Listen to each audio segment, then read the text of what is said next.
Welcome to Real Estate Investing Abundance, the show for busy, fulfilled professionals like you to learn how to develop financial independence built on solid, passive real estate investments. Now, here is your host, Dr. Alan Lomax. Enlightened investors, what a thrill to be back with you again today. I'm your host, Dr. Alan. Today, we explore a topic near and dear to my heart, apartment investing for the working professionals. Our guest, Rodney Robinson, is a full-time supply chain management professional who is growing a Florida-based real estate investment business. He manages his personal rentals while growing his multifamily investment business, Robinson Capital, and seeks to help others learn to invest in real estate and in multifamily opportunities. Rodney, before we get into apartment investing for working professionals, share a memorable experience from your formative years that helped you to be the person you are today. Well, that's a good question, and one I've never heard before. So it actually got me thinking when I listened to some of your other podcasts. I think for me, the earliest memory during my formative years was when I was probably 3 years old and I lived in Puerto Rico. And believe it or not, I was actually in a high chair and my mom was cooking. And I don't know what she was cooking, but the towel caught fire and fell to the ground. So she screamed. And then my dad runs in his underwear and his t-shirt and socks and just stomps it out. So, the second part of it, how did that shape me? I don't know. It's a funny story. And I think it might be one of my earliest memories. I think the first thought I have is it reminds me of the family, the importance of family. My dad came to save us. Maybe it was a near emergency, maybe it wasn't, but it could have been pretty bad. And it just reminds me of, how close our family was when I was younger. And now that I'm a father, how I want to be that for my family and my children. Yeah, well, cool. So were you born in Puerto Rico? No. So my dad was actually in the Navy. And my earliest memories were Puerto Rico because just as soon as I was born in Jacksonville, Florida, my family, my mom and my dad moved me to Puerto Rico. So we were there for about 3 years and I lived everywhere from Memphis, Tennessee, Pensacola, Florida, Virginia Beach, back to Jacksonville, Florida, got married after college in Orlando. And now I'm here in Melbourne, Florida. Did some moving and came back to Melbourne. But so every 3 to 5 years of my life, we've moved around, and I think that's definitely shaped who I am. Yeah, that probably does have a great deal to do with how you got shaped there. Well, Interesting. Well, you started out as a leasing agent in college. And so that was really your first foray into real estate. Well, tell us a little bit about your story from leasing agent to supply chain professional and finally into single family rentals. Definitely. It was really cool how I got that job as a leasing agent. So I went to the University of Central Florida in Orlando. Across the street, there was UCF affiliated housing. I got an opportunity in my first few years there because the dorms were kind of packed. So I was able to get an apartment, which was pretty awesome. One day, my roommate must have been making some noise because we got a written complaint, which I take seriously. I don't like, any sort of warnings or anything like that implies that bad behavior is on my part. So of course I had to go rat my roommate out. Just kidding. I went to the leasing office and I told them, hey, there's some noise in there. I just want you to know it's not me. And she thanked me. She was probably like, what is this guy doing here? And I said, by the way, as I'm eating popcorn and wearing a UCF hoodie, I applied here. I wonder if you have my resume on file. And right there on the spot, I got a job as a leasing agent, a job I've never done. It was my first real job after high school. And from there, we were signing leases, showing the property with a group of other young leasing agents that were also students. It was probably the most exciting job I had. And of course, at the time, I had no idea it would have any indication or there would be skills that I'd developed in managing my own rentals, learning about asset management and growing this business that I'm doing now. But when I think back, I'm like, man, that was a really good foundation to start on. So I did it for a few years. There was a lot of competition. Who can do the most leases?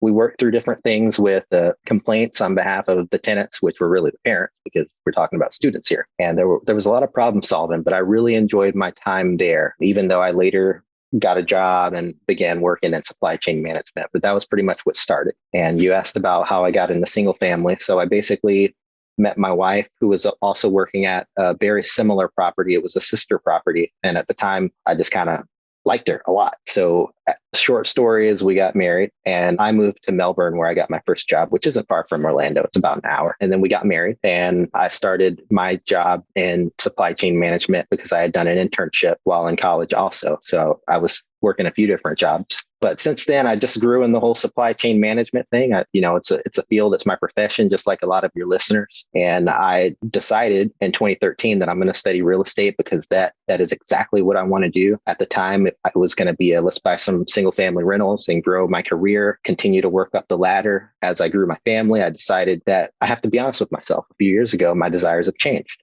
I don't want to continue to grow up the ladder. I want to continue to add value to the company and the organization that I work for, but I really want to grow this business. So we bought our first rental property in 2019. We fixed it up. We rented it out in 2 months and those tenants are still there. The house my wife and I bought for our primary residence in 2016 became our first rental when we moved out of it in 2020. So where we are today is we have 2 properties that have grown immensely in value over the last few years. They cash flow well. It's a great proof of concept. Do I want to buy another single family home? Probably not. I decided I'm going to really focus on multifamily and I learned about this thing called syndication. So I want to focus on the active side, but in the process of building my platform, working on this blog and, talking to other people, I am so passionate about the value that exists for working professionals. People that are just like I was many years ago, that they want to continue in their job, they're really good at what they do, but they want some exposure outside of their 401k and their typical stock investing or paper assets. So that's where I am today. Well, a great place to be. So it was really about 5 years ago that you really decided you wanted to go into real estate. Was it because of those leasing experiences, or was there some other kind of bug that was planted? That's a good question. I would say it's not because, but those experiences may have shaped me in ways that I may not have even known. I think those skill sets and the passion of making a difference in a community and in other people's lives really was the foundation. I think what really caused my desire to want to go into real estate is, there's the investor side, the investment aspect of it, but I also think there's the community side. Now that you mention it, and this is the first time I ever thought of it since working back in that season, the appreciation from parents when they got matched with a good roommate. This is student housing, so it's a lot different. But when they got matched with a good roommate, the appreciation of solving certain problems or concerns that they had, having a really good experience, getting a renewal, parents coming back, signing renewal leases and thanking me. And then watching those students grow from freshman to sophomore to junior, start getting facial hair on their faces. I think that's something that's very gratifying. And now today, when I think about what the vision is for Robinson Capital and the vision is for the impact I want to make through multifamily, there's that side where we help working professionals invest and get exposure to real estate, diversify. But there's this other side that I really don't hear many people talking about, and that's making a difference in a community, providing safe housing for people, really offering a place where people love where they live and are proud to live there. So you really helped me connect the dots just now. Well, that is an important aspect of this business. And I think you're right. It is just, I think a lot of people in this business think about that, but it's kind of, I guess, laid to the side and not the first thing that they think about. We think of profits and value add and overall investment strategies and forget what the whole purpose of actually being in this market is providing housing that people can be proud of. That's true.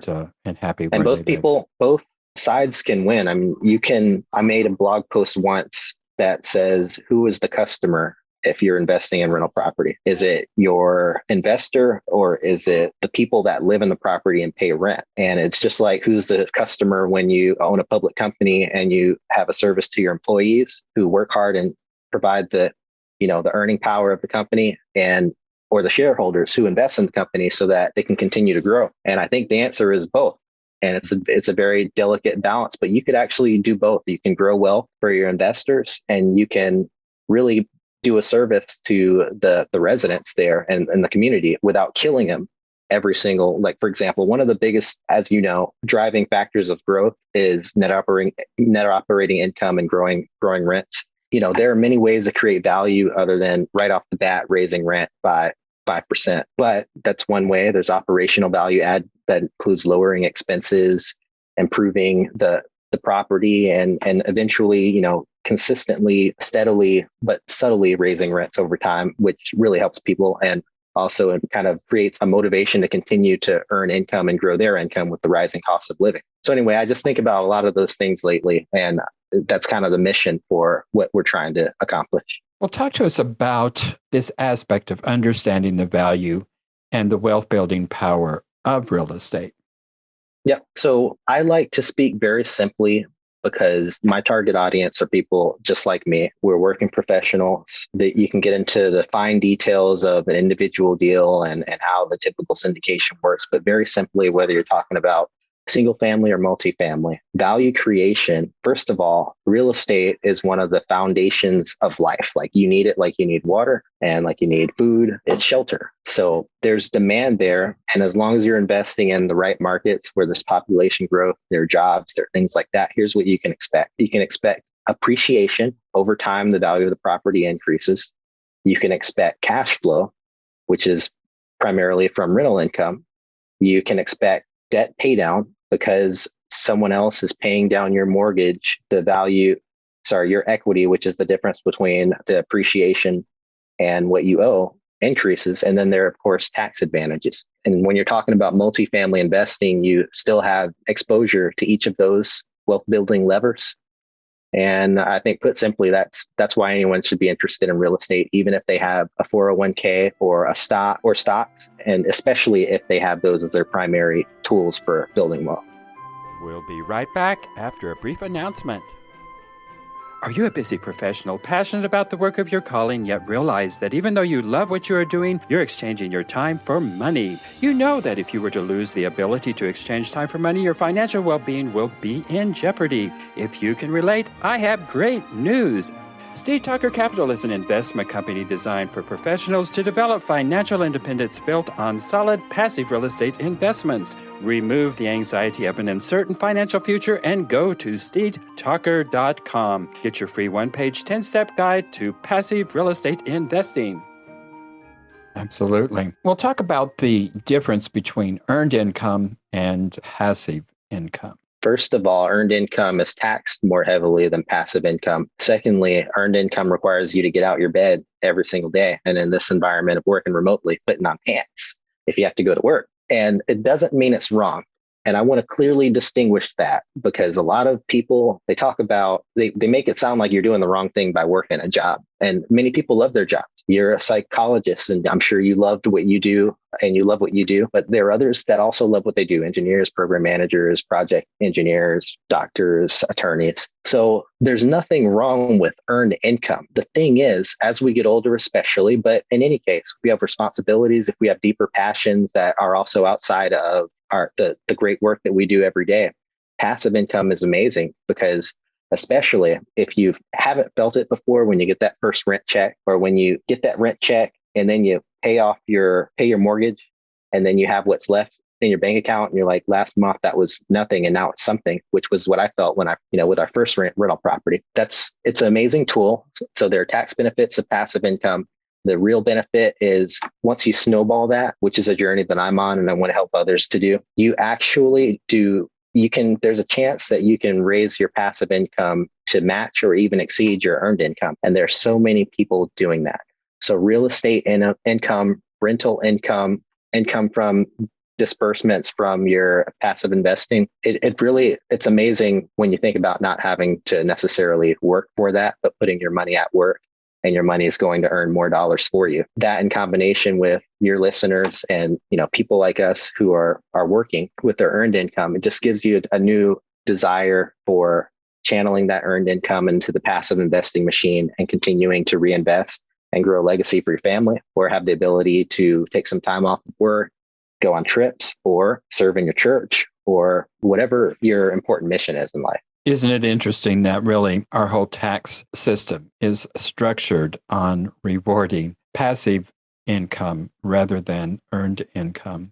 It is. And of course, the vast majority of people in this country are relying upon earned income and are essentially being penalized by the tax system that we currently have. And that is, of course, because it is the wealthy individuals who are living off of passive income who are really influential in how that tax system is structured and how our tax system is written. Yep, that's true. And there's also an incentive on the government's part for investment to happen. Investment Absolutely. grows the economy. True. And the thing is, this is what I'm passionate about. I'm feeling it. When the people that I grew up with and my family and friends and a lot of people that I know and anybody, at the grocery store, at work, they may not know this, but we all have access to these same strategies. So we are not necessarily disadvantaged as disadvantaged as we may think. Some of us are, but the real disadvantage is in our knowledge. And today with all this technology, anyone can go right now if they have the self-control and this discipline enough to learn what it is that the wealthy are doing so that they can take advantage of these great opportunities in real estate, the tax advantages and so on. So I just want to make that point too. That's very, very true. And there's so many free opportunities to learn how to do this. Right. And yet there are not very many people who have come from wealthy families who have the mentors to guide them into this. And yet, if you want to look for it, those opportunities are certainly out there. But if you haven't had a mentor and a guide and you haven't been blessed with coming from that family, it is a whole different mindset. Yeah. It isn't just a matter of educating. It is a matter of developing a very different mindset from what most of us have come from. That is a very good point. I fully agree with that. So that's why, like with the blog, for example, my passion is to educate others and take them on a journey so that they're learning what I'm learning as I'm learning. And hopefully over time, that mindset is being conditioned for being able to think differently or to adopt a new form of thinking, more of that of a producer, less of a consumer, understanding simply the difference between an asset and a liability. And an asset isn't simply something that increases in value, as many people think, or something that there are lots of definitions, but Robert Kiyosaki's definition is something that puts money in your pocket. The difference is it is income producing, not something you hold on to hoping that you could sell it and make money like a car. So little things like that. Yeah, it's interesting, how important that mindset is. I'm a teacher and I had a student just this morning who was talking to me. They had come through some very, very difficult situations themselves. And this is the difference in mindset. She was very thrilled and very happy because they have finally gotten in a position where they have some credit. And so the first thing they went out and did was they bought a $45,000 vehicle. And I can see from the expression on your face that was not the best thing for them to do. Yeah. But that's the difference in mindsets. This student was very thrilled that they were in that position to do that. Yeah. And I'm glad that they're in that position. I just wish they had made a different decision. Yeah, that's a good point. Someone that I really admire that's well known is Warren Buffett and his mindset. I finally finished this 800-book biography that was written a few years ago on his life, but you can read just a few pages and understand his mindset. The decision that you just outlined, he would probably look at what those $45,000 started with and compare to what they could be 10 years from now. So in his example, his wife bought some, and this is okay because sometimes you're going to buy furnishings for your house and you're going to, as long as you know what the difference is. And I think that's the number one thing. But in this case, they had spent a number of dollars to furnish their house. And he said that he lost a certain amount of money, which far exceeded the amount of money that they spent to furnish their house. And the reason why is because his mindset was so strong on the compounding power of investing that he was talking about the missed opportunities from investing with those funds. Well, we're running out of time here, but just talk to us just a little bit about the goals for Robinson Capital. Yeah. So at this point, I've been working really hard on reaching people. I thank you for this opportunity to be on the show. These are the great opportunities that I love to talk and network and reach what I believe is the same target audience, working professionals that are interested in diversifying and taking part in the great wealth building power of real estate. So I write on a blog where today I have 100 blog posts. I have an offer that I give free for people that sign up with their email address. It's the Passive Investor Startup Guide, where it kind of walks through what it looks like to be a passive investor, why apartments are really awesome, and how it could work for a working professional to invest. And also on the business side, I'm working on finding some really cool partners, people that can underwrite really well people that are in the markets that I'm interested in, and letting the whole function of time happen. And I look forward to being able to do some really great things and help investors and communities in the future. Sounds wonderful and excellent. Well, Rodney, you have talked a little bit about your blog. How can people find your blog and how can people connect with you? So I wish that I could just say, Google my name and you'll find me. Not there. Not there. But I bet there's a lot of Rodney Robinsons out there. Yeah, there is. And there's this one teacher of the year. He must be an amazing teacher. If you look up Rodney Robinson, he's right there on the first page. But my name, Rodney Robinson II. So that's the Roman numerals, II.com. And that's where my blog is. You can find me on LinkedIn. If you do search my name, you will see my LinkedIn page. And that's where I'm very active, sharing information on real estate and just connecting. Wonderful. Well, Rodney, one last question before we close out the show here. Share with us one of your most difficult setbacks in life. How did you come through that experience? And what did you learn from that experience? Oh, that's good.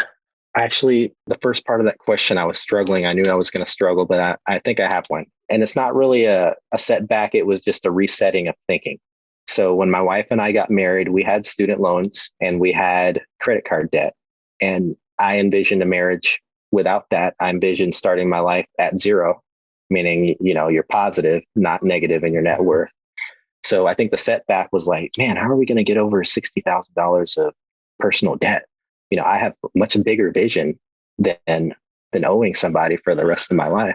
So it was a setback mentally, but it was also good that it bothered me enough to do something about it. So my wife and I, with some teamwork, many years of marriage, many seasons, live in different places, me work in different places, we paid it off in 2016, which I think was a great foundation for us to say, all right, now we're where we want to be. And let's really start to build this vision together. So I would say that was probably the bigger setback in my adult life. Student debt is a huge setback, and there are a lot of people burdened with it. We really need to do something about the student loan debt problem because it is holding a lot of people back, and it is really putting the brakes on our entire economy. Congratulations on you for coming through that. What did you learn from that experience? And thank you, by the way. I think what I learned is it's very easy to make mistakes if you're not thinking about those mistakes. So it's very hard to build something. It's very easy to destroy something. And with each decision we make without recognizing or without the discipline or the awareness of what the impact is, we're digging ourselves either deeper into a hole or out of a hole. And I think awareness is number one. It doesn't mean you don't ever buy a liability. You don't buy a car. You don't buy a house. You just have to be honest with yourself. Mm-hmm. But if you're not careful and you don't understand the impact and then the compounding impact, the same way that positive decisions make, they compound and result in greater, bigger things, negative decisions can downwardly spiral. And sometimes people wake up and they're like, how did I get here? Honestly, that's my biggest fear. It's probably not a healthy fear, to be honest. But I think that people probably should have a healthy fear of making bad decisions. And it's not just one bad decision. It's mainly those small, consistent bad decisions over time, or the small, consistent decisions that don't help. Like, going to Starbucks every single day. If you're trying to find saving money to invest, I heard a statistic, by the way, that the average, and it's a very old statistic and it's probably outdated, but the average Starbucks customer, and you can tell me if you agree or disagree, spends $5,000 every year on Starbucks. That really shouldn't surprise me because that's a very expensive coffee. And if you have to do that every single day, I can see how that could add up to $5,000. And how that $5,000 could be earning income instead of burning a hole in your pocket. That's right. Yeah. Very interesting there. Well, Rodney, a very enjoyable conversation, and I'm so glad we got together today to have a few moments here together. Thank you so much for being on the show. Thank you so much, Alan. I had a great time.